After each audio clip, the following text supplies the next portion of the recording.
Hurry, see if they come, see if they come. Yeah. Thank you, It's Karen. been a long time. Have you done?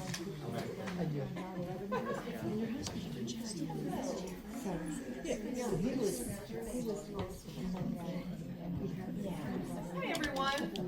Oh, lights. Do you want to, Karen, can you, maybe we can take the back lights, let's see if we can dim them a little bit or just turn them off. Maybe it takes a little bit of that glare off for some of us. That's not bad. That's, yeah, we'll fall asleep. It's still a little too dark. I like that. That was nice too. It was. Do you like that? Oh, okay. If you fall asleep, you will be called out. We will stay awake. It's about a. Very good. Thank you, Karen. Before profile, so it's non-fiction. Too dark? Everyone in the back? It's too dark? No, we're okay. We're okay. Yeah, exactly. Thank you, Jeff. Very good. Okay, we're good. So we're week 4. We're just figuring out some lighting issues. So wonderful. All right, everyone. Let's start with just just administrative detail. If you have your cell phone with you, please make sure your ringer is turned down or off. And if it goes off, it's not the end of the world, but it's just helpful. So let's start with just a little grounding meditation just to bring ourselves into our body and come into this moment. So if it's comfortable for you, go on and close your eyes. Comfortably settle your body into this space, and that could be just feeling your feet resting evenly on the earth below us. It may be making some subtle adjustments to the placement of your hips, your spine in relationship to the chair. And we work towards keeping our spine alert and at the same time relaxed. So there's an ease into our shoulders and our face and our fingertips.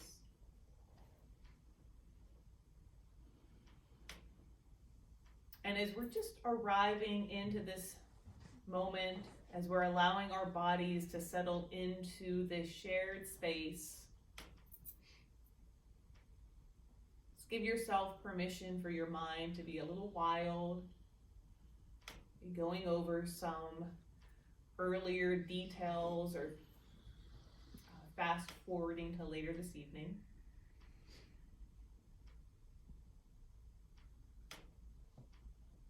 And if you are comfortable using the breath as an anchor, let's start to practice with noticing that sweet spot between our in-breath and our out-breath, and as well as between our out-breath and our in-breath. We'll do this for just a few moments.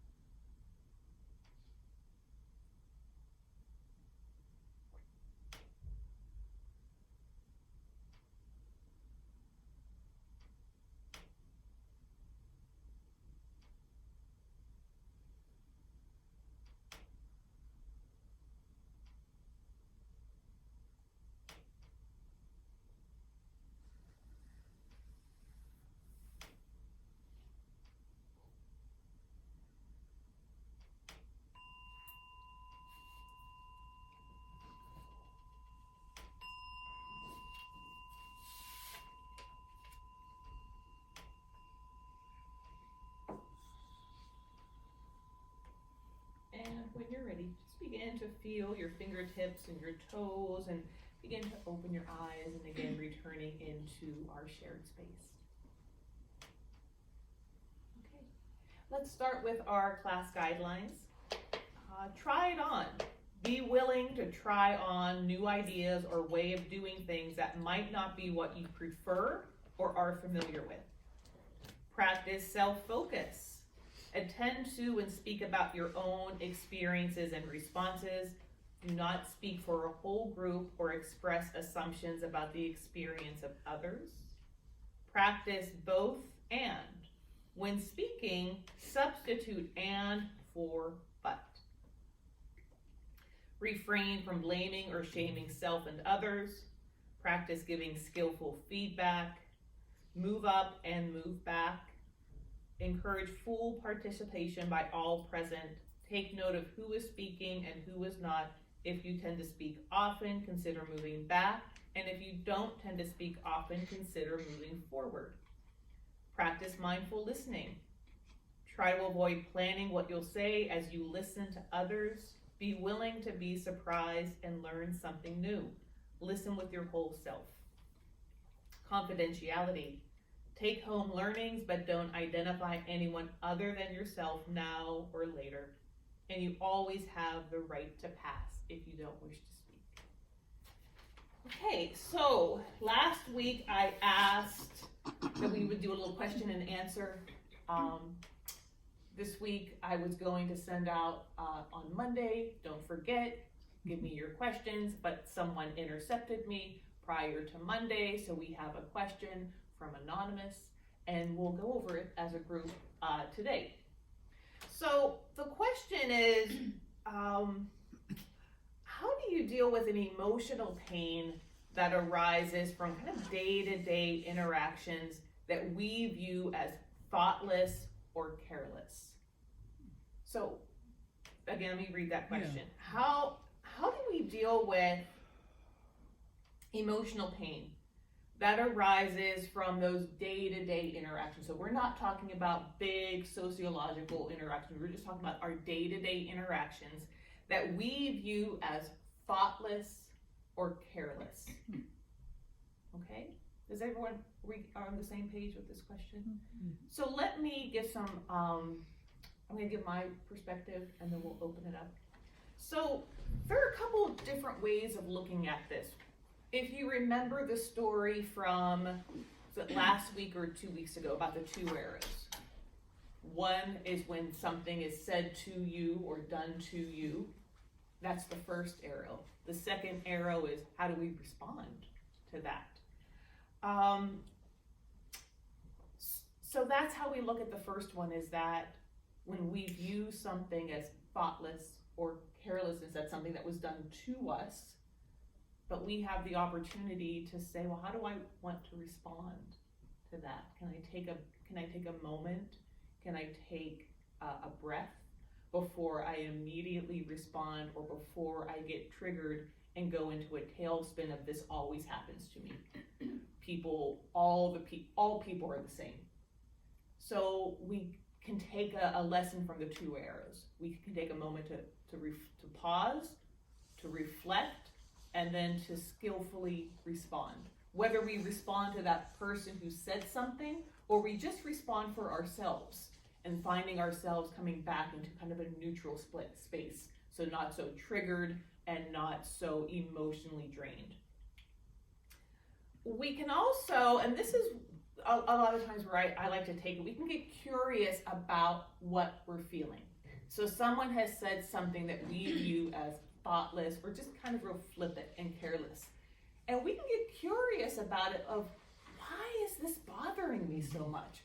Why, as we're driving away or as we're moving through our day, we're thinking, wow, why was that interaction a day-to-day simple interaction? Why am I still gnawing about it? What's going on here? We can get curious about, okay, what's up? What's going on? Ooh, I am really peeved. Okay, why am I so upset about this? Oh, maybe I think they should have responded in a different way. Maybe I'm starting my sentence with, they should have said this. They should have done this. They should have known I needed this. So when we start to get curious about something, we may start to reflect on, am I expecting people to behave in a way that I deem right, in a way that I deem is responsible and skillful? So when we get curious about it, we can start to know maybe some of these preconceived thoughts, preconceived beliefs that we have about how people should interact, how we should be treated. So that's one way of looking at that. And the third way is what I always remind myself. Not everyone meditates. Not everyone meditates. So if you don't have a regular meditation practice, maybe they don't ask that question of what's going on inside of me and how can I sit with this? So sometimes people have a tendency just to spew their emotional baggage, and you happen to be in the line of action at that moment. And we can kind of, again, get curious about it. Well, isn't that interesting? But do I have to take it with me? Can I start to let that go? Can I notice, oh, this is triggered. I feel something when this happens. Okay, then we can work deeper with RAIN. Reflect, acknowledge, investigate, and nurture. So we have different ways of working with when we get into a sticky interaction. What does that feel like? So if we think of anything recent, again, just we're talking about day-to-day interactions, nothing big. Any feedback so we had 2 arrows. We can choose how to respond. We can get curious about why we're so peeved. And is there a little bit of they shoulds? Control, they should have said this. And to giving ourselves not just breathing space for us, but for humans. I think week 3 was being fully human. That sometimes people say weird things. And do we have to take it with us? Yes, Karen. Just to add to that, I was thinking of an example where one of the things that I used to notice that I was very sensitive to is if I felt like somebody was dismissing me in some way. And it could be the slightest thing, the slightest remark or response, but I would take it in a much more automatic way. Sure. And it would rankle with me. And it took me a long time to start recognizing that pushes a button for me of some pre-existing thing that was still a hot topic. And it wasn't until I finally started recognizing it that in the moment I could take that breath and say, okay, they're not reading my script. Sure. Or, they're just not particularly present, or it's just like you say, they're just spewing their inanities. But it doesn't mean it, I have to carry it with me. Right. Yeah. Beautiful. Thank you for sharing that. And I want to, just to kind of add, I don't want to say like we can acknowledge it hurts. Yeah. That like, wow, that really kind of stings. Of course, we can acknowledge that and be like, well, I really love being on the receiving end of that. And we don't have to carry it with us. And like Carolyn pointed out, it could have been a trigger from something earlier. So when we come in direct contact with where we are in this moment, we have an opportunity to give that trigger a little space and work with it in this moment where we are. I always felt like when people didn't use their turn signal, it was a real personal offense. And I let them know it. Yes. And my mom's like, you really can't flip people off all the time. And I had a huge yoga sign on the side of my car, so I would do it under the dashboard. It made me feel better. Yeah. But I got really offended, like, use your turn signal, merge where it says merge, And I realized I don't know where these people are going. I don't know where they're coming from. And I can really only manage and control as best as I can my automobile. And everything else, I have to just be alert and aware of what's going on around me, but I don't have any control or the road race, according to Melissa. Not everyone wants to use their turn signal. Yeah. One thing that this is bringing up to me is something that we used to stress on at work, and it was particularly dealing with kids. Not everybody started their day out in the same way we did. Beautiful, yeah. And so when others are not civil to me or to others, you sometimes have to look at, well, where have they been? Sure. And what may have caused some of that. Right. Not that things don't hurt, but Sure. it's kind of like, Yeah. maybe we need to, we also had this one thing where you have this invisible strength that you allow yourself to have, and just go, you know, what others say does not have to hurt. Sure. Let me remember that strength that I have, because it's my interpretation of those words, as opposed to maybe even their meaning of the words. Sure. Right. That's beautiful. Thank you for sharing that. So something to noodle with. Again, as we go through our day, and what happens? What happens when we get kind of that button pushed? How do we respond? Or how do we react? Do we take it with us? Do we tell everyone else about it? We can kind of, or do we have that shield that can help us kind of deflect a little bit more? Okay, thanks everyone. So let's go over just weeks 1 through 3. Just a couple of highlights. 4 aspects of mindfulness meditation: seeing things as they are, learning to be here in the present moment, noticing how things change, and practicing non-judging awareness. We're using our body as the container for deepening our practice right here where we are. We're noticing our breath, as if we choose to use that as an anchor within our body. Last week we talked about making space for emotions that arise in our practice. And the stories that we've been referring to are not too tight, not too loose, finding that middle way, as well as what I just referred to earlier, those 2 arrows. How do we respond or react? Last week we talked about RAIN, recognize, allow, investigate, and nurture, for positive, for sticky, as well as for neutral emotions. Okay? So that's week 1 through 3 in a nutshell. So as we move into week 4, I wanted to share with you, when I started this practice, I had been meditating since 97, off and on. Not on a regular basis, but off and on. And it really wasn't until I took a 7-day, and I meditated, I followed my breath, I sat. It was good. But it wasn't until I took a 7-day silent retreat that I really started to scratch below the surface of my meditation practice. And what I started to recognize was this constant hum of conversation and commentary that was always playing in the background. Now, I was so diligent about focusing on my breath, I never really, kind of just pushed that commentary and that kind of white noise off into the side.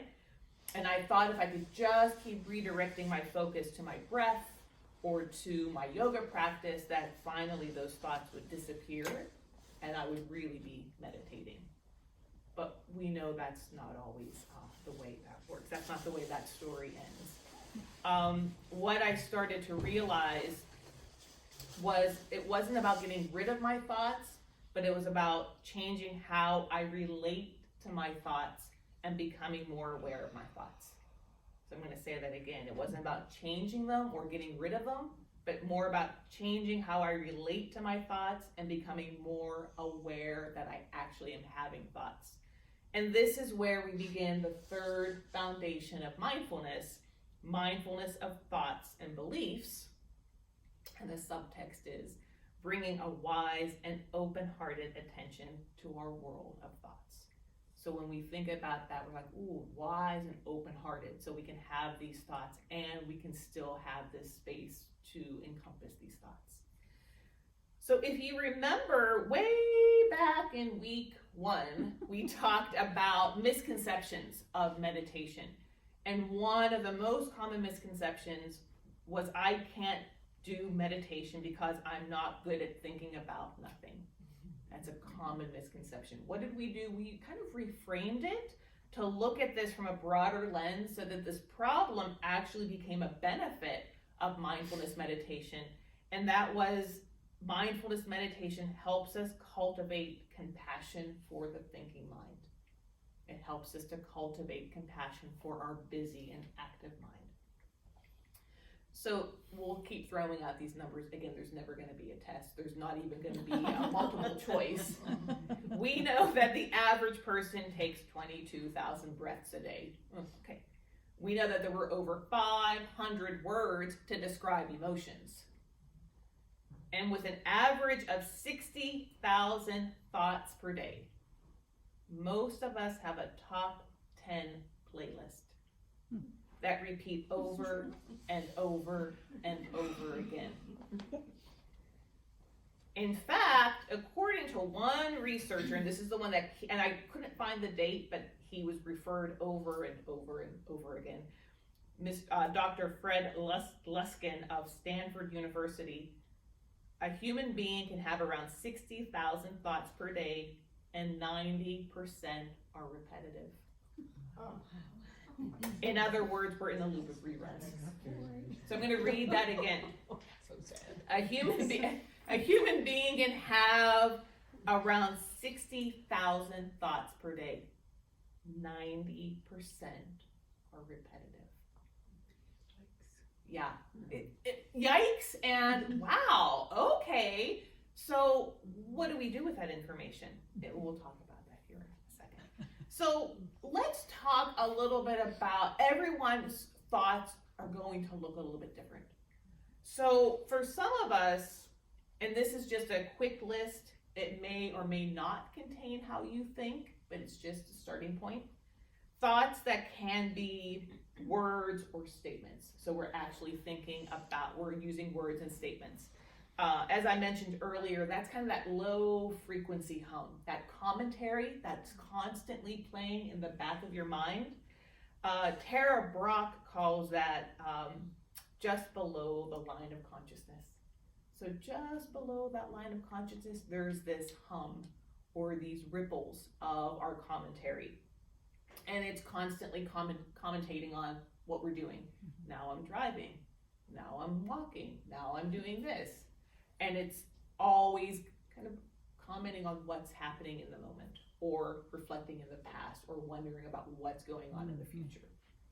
Thoughts can also be visual. So when you meditate, your thoughts may be more a snapshot or a series of snapshots, or even more of a movie type projection. They can really just kind of roll on. Some thoughts can be body-based. We can feel them in our body, kind of like what we talked about with that question from earlier. If someone says something sticky, we can feel that thought lodged in our body. I like this one. Thoughts can be sneaky. And that just means we're meditating and we start to think, ooh, I haven't had any thoughts for a while. Yeah, that's a thought. That's the sneaky thought. Or my favorite one is we're meditating and we think to ourselves, woohoo, look at me, I'm meditating. I haven't thought about anything. Those are the sneaky ones. Those are still thoughts. And then thoughts can be emotional, and those can have a stickier component. And they can translate into the thought, I'm just not doing this right. I don't know if I'm doing this right, as we sit there and we ponder, should I change my position? Should I move into a different room? I think I need a new cushion. I'm going to go on Amazon and see what they have. And I'm going to ask around. So you understand, that's how they can skadoodle. So any other thoughts, any other types of thoughts that you can think of? So we said visual, words and statements, body-based, sneaky, and emotional. That covers a pretty big gamut, but we'll get to it. We'll put a pin in that. Yes, Beth. Interfering. Interfering. Yeah. Tell more. We talk about that space between the in-breath and the out-breath. Yeah. And I can't find it. So and that that starts to interfere. Yeah. Like I have it on the out-breath, but not on the in-breath. Gotcha. So what? It's been hard to overcome. I'm still looking for it. That's okay. We can still look for it, but that's the commentary that's like, where is it? Yeah. Is everyone else finding it? Am I the only person who can't feel it? Thank you. I love that. So I was like, what does it all mean? That it's hopeless and we should just stop meditating. Of course not. That's what we're here. Or we we can use mindfulness meditation as our tool to recognize, allow, investigate, and nurture our thoughts. Bravely taking this next step to introduce some freshness into our practice and freedom into our day-to-day interactions. And when I mean freedom, freedom from thinking the same thing over and over and over again. So one of Jack Kornfield's teachers, who I am not even going to try to pronounce his name, said that the mind creates the abyss and the heart crosses it. Let me say that again. So the mind creates the abyss and the heart crosses it. So we can't use the mind to solve the problem of the mind. We need to use the heart to help bring some compassion to our thinking mind.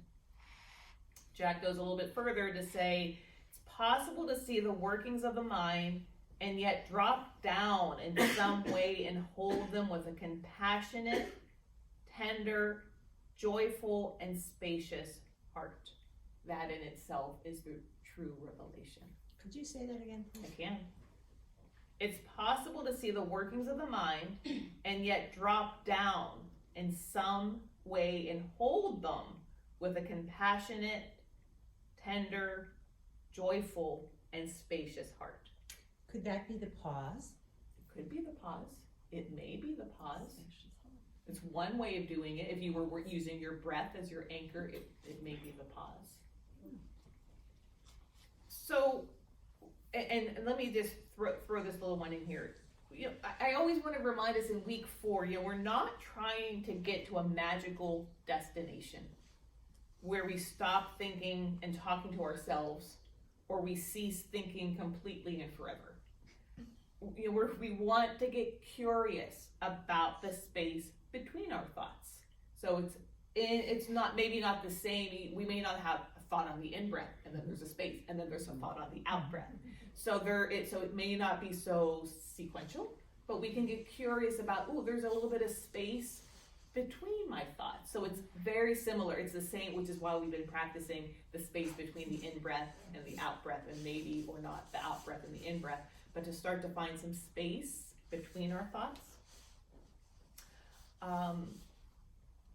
And along the way, so when we give ourselves the opportunity to see and to feel that space between our thoughts, so if we have that constant movie projection and we realize, there you are, there's that rerun again, I can come back into my body, I can ground myself into this moment, and I can connect into my breath if I'm using that as my anchor, and it can help us to stop taking our thoughts as reality. So that every thought that pops into our mind is the truth. So it's a little bit like reality TV. There's a little bit of truth to it, but there's probably a whole lot of other stuff that's tagged along with it as well. So why mindfulness of thoughts? Because we want to normalize that thoughts are normal. And much like we learned about emotions last week, thoughts can be sticky, they can be joyful, and they can also be neutral. They can be a myriad of all of them.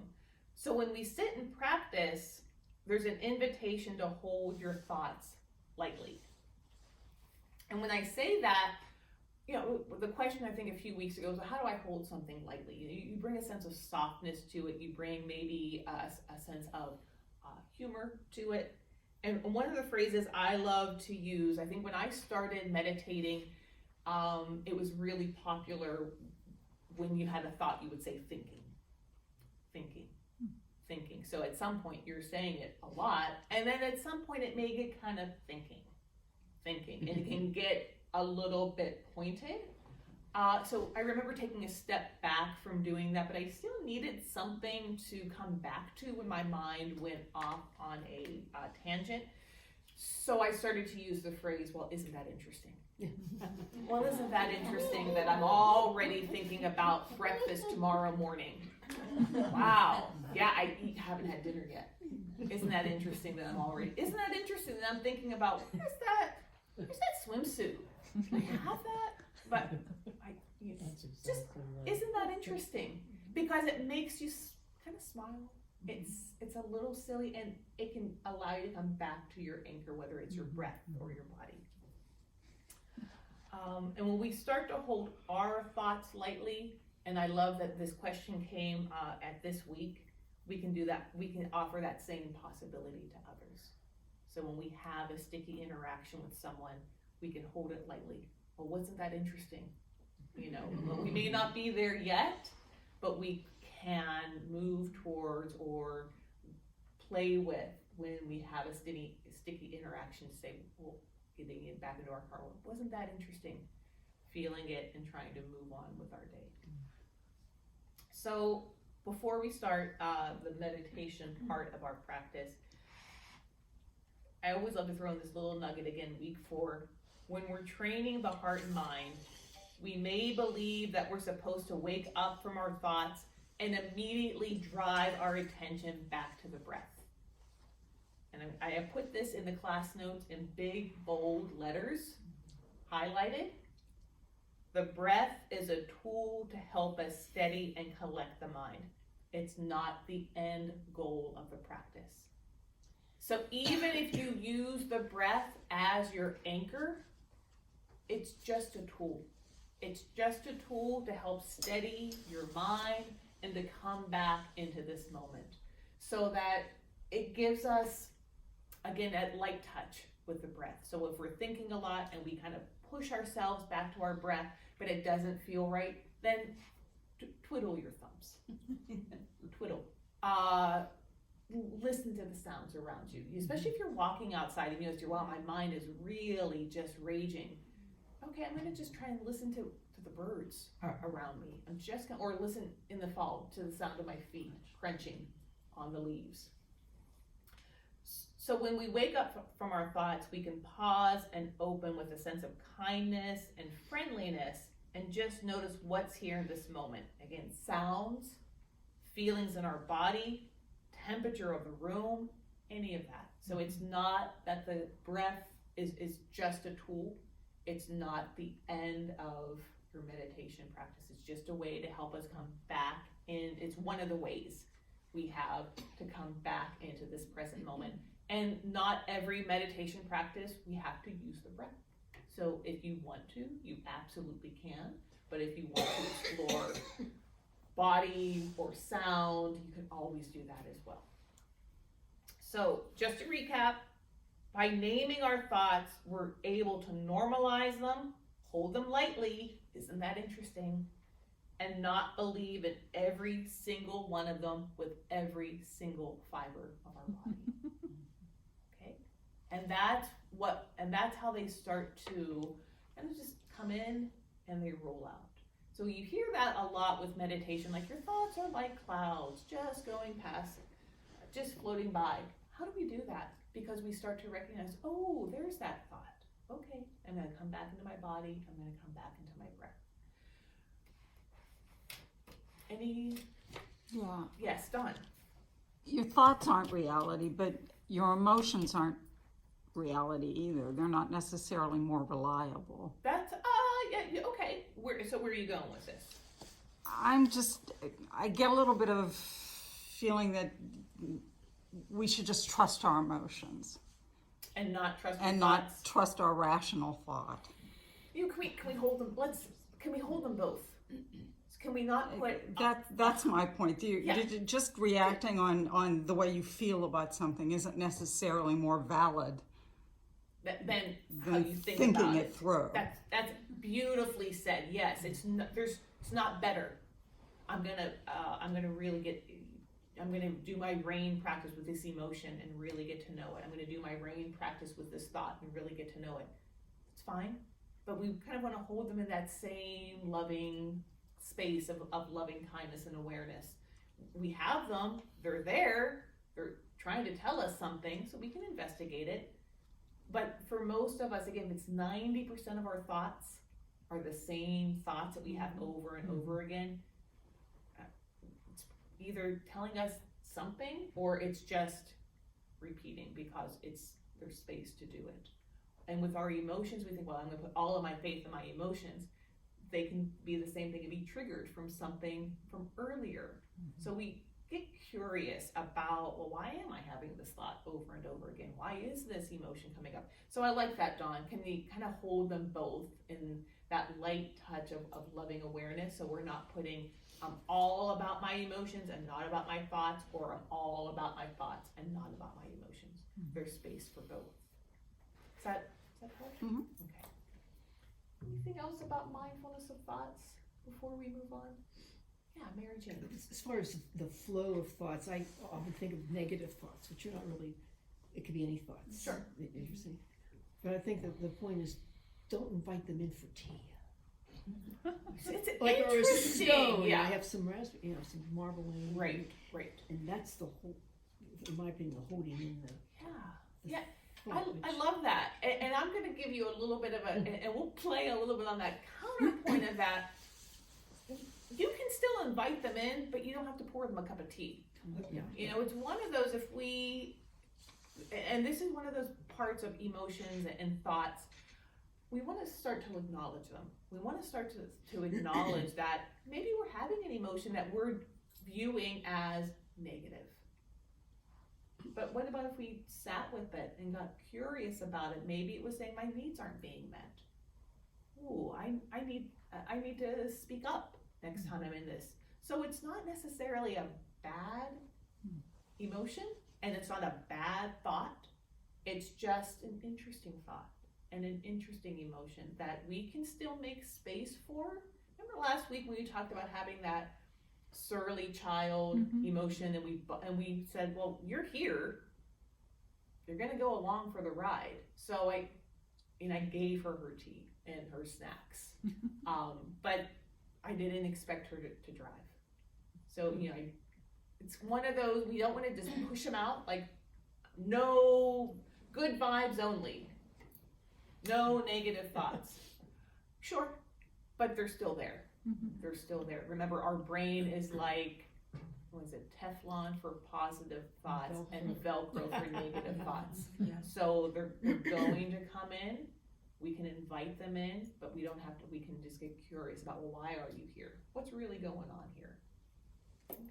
This should precede all job training. Right? It should be a lesson at a freshman course, a course in your freshman year. Yes. I just, going on what you said, I always tell myself with negative thoughts is I don't give them energy. Yeah. Like they're there, but I just don't give them energy. Yeah, you can, absolutely. And now as we I like that too. move through this mindfulness meditation, if it's, again, all depending, we always want to talk about, there's a whole range of thoughts, whole range of emotions. Something is wildly sticky. You don't have to dive into it every single time, but if you get, if it's one of those 90% thoughts, then maybe we can say, well, what's going on here? Why are you here? Yeah, I don't necessarily have to give you energy, but I can get curious about why you keep showing up. Yes. I just get the feeling with it in my mind, I'm thinking of this 90%.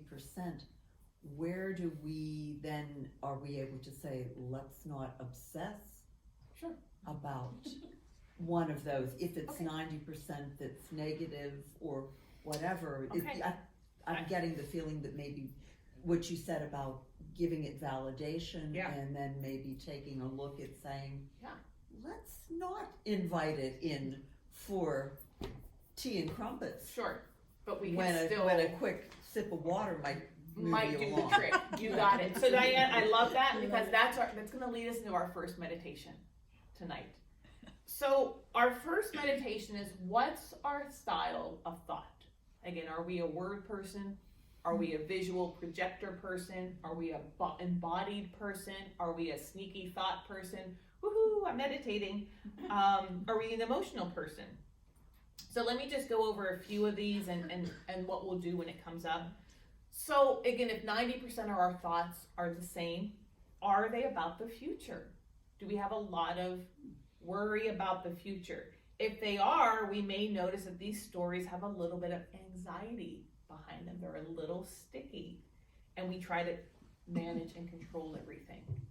And that's where we can invite it in, come back into our present moment, and just notice that anxiety, and we can start to say, hey, anxiety, I see you. have a seat. So there is room at the table for that anxiety. Or your thoughts about the past. If they are, you may notice themes of grief or love or guilt or nostalgia. And if that happens, you can say, hey, nostalgia, I see you. Just have a seat and come back into, I'm right here in this moment. Maybe I'm the only one that has judging thoughts. But maybe there's thoughts that are judging. And if they are, they can be, maybe at some point they were trying to protect us. But now we can see that judging thought. Are you doing this right, Melissa? Hey, I see you, Judge Judy. Have a seat. And I'm here in this present moment, and it's good, and it's enough.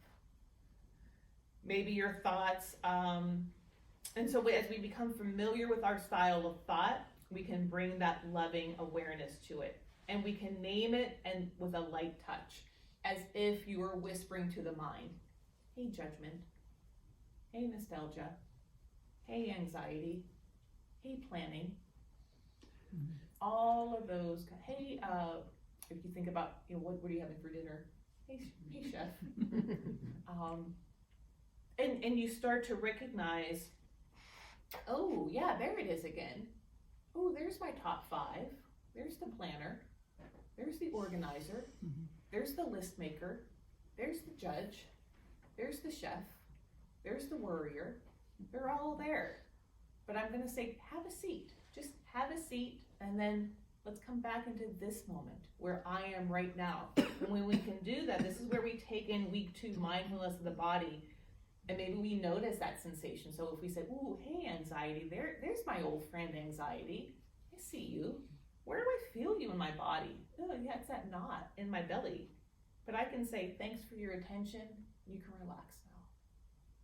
Or you can say, hey, I'm okay. Or you can just simply say, I'm here in this moment. So we always want to take a moment back to recognize what is going on. We want to recognize that thought. Acknowledge it. You can investigate it, but you don't have to. Sometimes it's enough to just recognize, acknowledge, make space for it, come back to the present moment, either with your breath or with a sensation in your body. But the idea is to start to allow ourselves to lean into that hum of commentary that is always running in the back of our mind. And to get curious about, what's my night? What are my top 10 tunes? Okay, so let's try it together. So find a comfortable sitting position.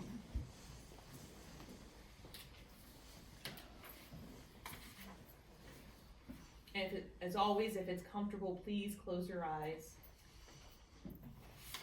Otherwise, you can just keep a soft gaze down below.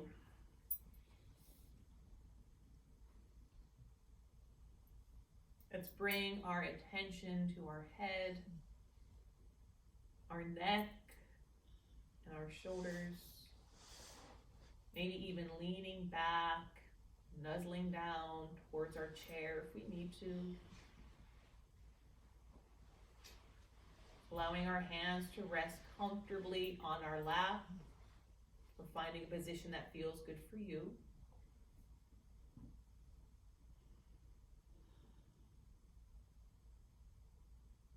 Making any adjustments with the hips and the thighs, how they're connecting and contacting the chair below you.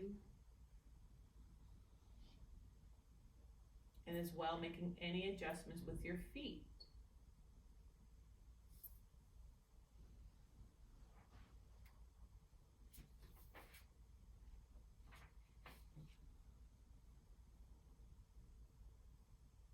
So as we feel where our physical body is in this moment, we can start to maybe just investigate what's happening inside of me in this moment. And we can just kind of let that question be out there. We can choose to use, remember, our breath as our anchor, whether it's the flow of our breath or the counting of our breath, or the sweet spot between the in-breath and out-breath. We can also use our body, points of our body contact as our anchor.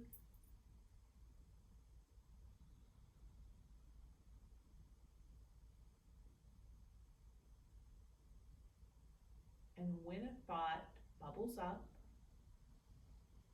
start to recognize it, acknowledge it, and maybe we just gently whisper, "Hey, anxiety, I see you. Just have a seat."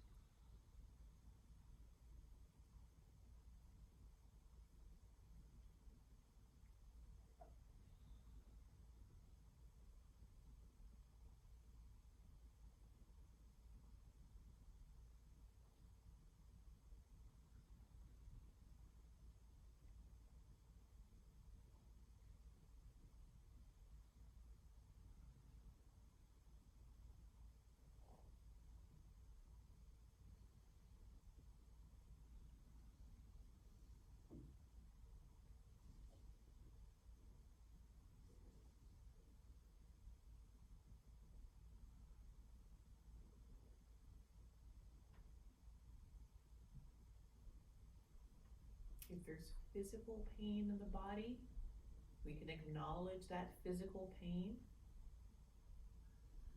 And it can be part of our practice as well. We can hold space for it.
If you've gotten lost in a thought, try coming back into your body, back into this moment, with any sensation in the body, or with the movement of your breath in one part of the body.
anyone notice any reoccurring thought? Yes, Monty.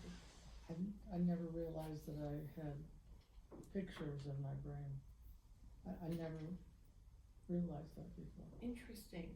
Okay, you So- mentioned it and I thought, how do you have thoughts and pictures, but yeah, That was it, so we can visual. yeah, Beautiful. Thank you for sharing. surprised me. Surprising, good, great, thank you. Anyone else aware of any thought pattern or style or one of your top 10 that kept replaying over and over and over again? Yeah, I found Janice. myself trying to identify the top 10. That's the sneaky one, yeah. You know, the same thing that happens when you wake up in the middle of the night and your Yeah. brain turns on? Yeah. And it's like, because you're not meditating to try to fall back to sleep, you're more Right.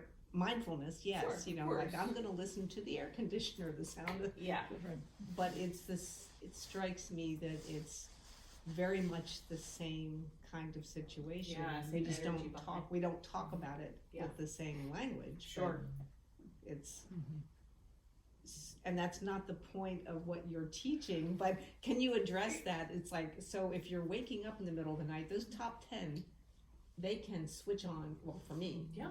They switch on instantly. My brain's like, okay, let's get up, it's 2 a.m. Right, right. And It's so not a good idea. So I love that, Janice. You know, I think I think it's one of those when we tell our brain, don't think, hey, think thoughts, figure them out. Your brain's like, I'm fine. Nothing much to say. I'm okay. Because we're doing it as a group. But if you try this again, throughout the week, and I'll be honest, like at night, my mind's a little bit, like at this point of the day, my mind's a little bit quieter. And as opposed to first thing in the morning when I usually meditate, it's like boom, boom, boom, boom. So you can start to identify what those thoughts are. Again, it tends a lot, maybe top 3. Think of your top 3. So at 2 a.m. you wake up, boom, and who's there? The organizer. Sure. Where are those shoes? I need that skirt for tomorrow. And I'll be like, I hear you, but we're not doing this now. and then listen to and then I come back into my body, or I listen to the sound of the AC, or I have a sound machine because I had a snoring dog. And I do that, and then another thought will pop up. Ooh, don't forget, that's a great example. You want to write that down for class. Hey, teacher, I see you, but not today. It'll still be there tomorrow. So I come back into my body where I hear the sound. So it's really recognizing what that thought is. And it's and again, in that light touch. Ooh, there you are, Judge Judy. Ooh, there you are, organizer. There you are, practical Patty. And allowing it to say, I see you, but we're not doing this right now. And trying to come back into your body or using the sound around you. So try it this week. Yeah, Monty. I feel like the mature brain is more forgetful. And if you wake up and you think about, oh, I gotta do this and I have to be sure I don't forget that. That's kind of where my thoughts go. I will write it down You can to kind of Yeah. take the pressure You can off. absolutely do that. You can wake up and write it down, but it would be interesting to notice how many things that you think are so important at 3 a.m. that you wrote down, and the next morning you're like, wow, I have no idea what this means. That was really important though for me to find this pen and paper and rummage around. So yes, while the mature brain may sometimes feel more forgetful, we have to look at those thoughts of, is this just that part of this 90% repetition? Or is it really the cure? Is it really that golden ticket that I've been looking for my whole life? It's right here at 3 a.m. It would probably still be there if it were the golden ticket. The other is probably, just notice. And again, just get curious about it. That's the key. Just get curious about it. One more, Beth. Sometimes I replace them. I catch myself guided imagery. Yeah. You know, if you've ever done guided imagery. Yeah. Again, and had a really favorable one. Mhm. Sometimes I try to replace it with that Mhm. favorable, that place. So you're saying, or so you're saying you're taking a thought that's reoccurring and Yes. replacing it with something. And perhaps a worrisome. So could we say though, and I love that, but now knowing what we know over the past 4 weeks, could we say, hey, worry, Yeah. I see you, but there's nothing we can do about this right now. Yeah. But when I wake up in the morning, I will make that phone call. I promise. That email is probably in draft. But for you to draft it in your head at 3 a.m., I guess that's kind of my way of stealing it, or But- like making it, stop. putting it, But- put him in the passenger seat and buckle it in. But You know, I'm not gonna think about you, I'm gonna think about, but you're still thinking. but you're really putting it under the car and running over it. You're not really buckling it in Yeah. because you're trying to To replace it. Yeah. You want to get curious. Hey, worry. Hey, mom, worry. I see you. Yeah. Yeah. And I will get to you. There is a place, and you can feel it. And probably with worry, you can feel it in your heart. You can feel it somewhere in your body. You place a hand on it, and you breathe into it. And can you just allow it to quietly feel that sense of warmth and space, and then notice what that feels like? Yeah. Just again, like Dawn said, can we make space for both? Mhm. If imagery is something really good, hey, worry, I see you, and let's visualize together this beautiful stream. Yeah. You know, instead of Go. chucking it out, because it's 90%. We Instead of keep throwing it out the window. Mhm. Yeah, and running. Oh, is Yeah. that a speed bump? Oh, yeah. No, that was worry. Because it's going to come back. And that's the thing. If it's 90% of these thoughts are coming back, it's because our brain is trying to say, I need this. I need attention. And so when we can start to say, and again, when we make space for things like that are stickier, worry, anxiety, nervousness, pain, fear, it doesn't mean that's who we are. It's kind of going back to that's just a thought, it's just an emotion, and it's looking for somewhere to land, and we can make space for it in our practice by just simply recognizing, hey, fear, I see you. Again, since we use Monty's example, at 2 o'clock in the morning, but there's probably nothing you can do about it at that point. Next morning, you can take positive action, or you can sit with it a little bit longer. So with that being said, we're gonna do a shorter meditation. We're gonna run just about 3 minutes over today. And this is openness to the thought. So after recognizing a thought, so we've got the thought of worry or anxiety, can we practice pausing and sensing with what's going on in this moment? You know, is that worry about something that's happening in the future? Is that anxiety about something that happened in the past? And with no added judgment, just a quality of openness and kindness. Again, when we say about buckling worry into the seat, you know, we take it really tender care to put them in that seat. And then we allow and we relax to come back to our immediate experience, which is what we were talking about when you're in bed and you say, oh, I see you worry, and then feel the sheets against your skin. Hear the sound of your fan running, so you can come back to your immediate experience and not the experience where your thought or your emotion was taking you. So let's try that for just about 3 minutes. So as you close your eyes once again, just do a gentle scan of the body. And I know when we're inviting the thoughts to come in, they may be a little quiet, and that's okay too. And maybe that's the thought. I'm worried that I'm not going to have any more thoughts. And so maybe we can just notice that thought.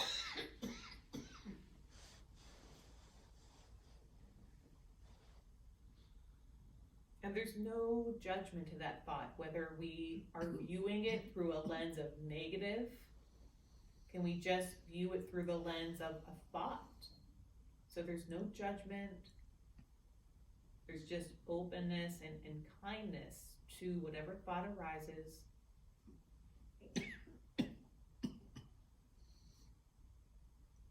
And Again, especially with a thought like worry or fear, maybe we feel it in our body and we can acknowledge that, even place a hand there if that feels comfortable for you.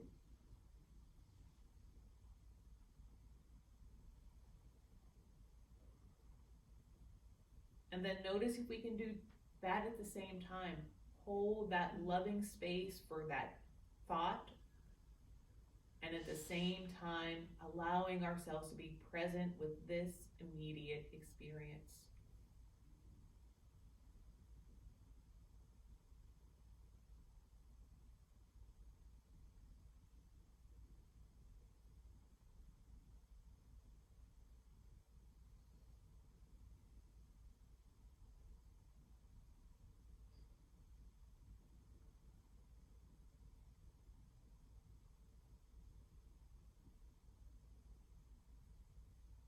Please remember, if nothing is bubbling up, that's okay too. Just allow yourself to be present with what it feels like in your body at this moment, or how your breath is responding in your body.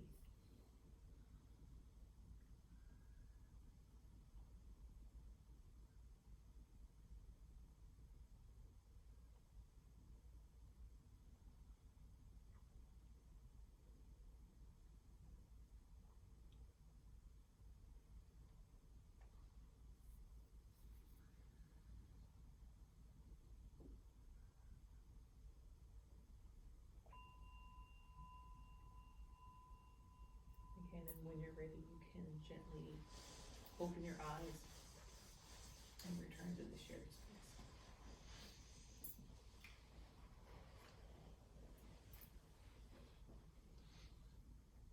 How did that feel?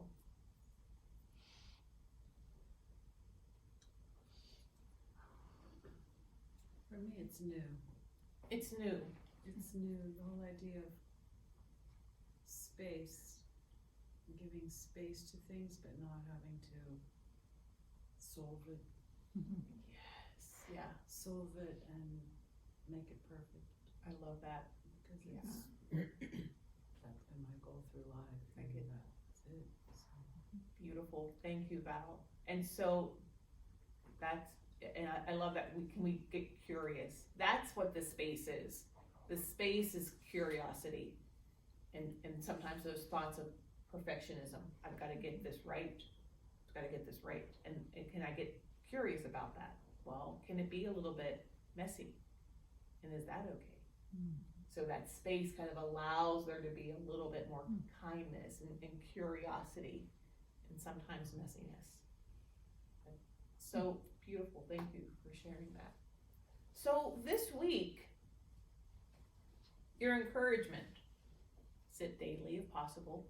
Remember, anywhere, 1 minute. 1 minute will do. We're up, and we did 8 minutes tonight. So if you go anywhere from 1 to 8. Notice your thoughts. Do you notice any patterns or repetitive thoughts? They suggested, what are your top 10 tunes? I'm going to suggest, what are your top 3? Who are the top 3 that are keeping you up at night? Coming around throughout your day. You're driving along and your mind is off somewhere else. What were you thinking about? What was that about? So start to keep a little list. Who are those repeaters? Try to notice your top 3. And then notice, and here's a little bit, notice what thoughts cause a little bit of suffering, some pain, some emotional pain. And if we can inspire, again, that space for compassion and kindness for those, instead of throwing it under the bus or ignoring it altogether, can we make some space for it and realize, yeah, it's here and it's okay. And I'm okay. So let's do a quick, just a grounding, just to get out for the last part of our practice. So one last time, close your eyes. We will, if it's comfortable for you, use your breath as your anchor and just breathe comfortably, fully, softly, whatever feels right for you, into your body.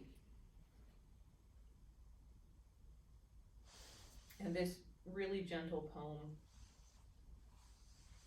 by Yeats.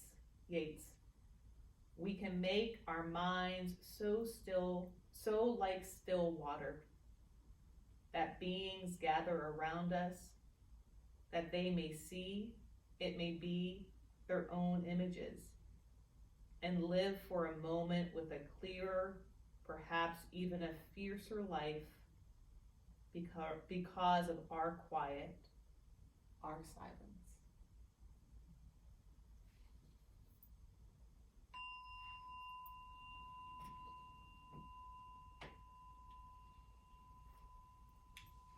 And when you're ready, you can return into our shared space. And that's where we'll pick up next week. Week 5 is the wise heart and what it means. Now we've gotten the first 3 foundations of mindfulness. Now what do we do with it? So next week we'll talk about the wise heart. Okay? Very good. Thank you, Karen. Any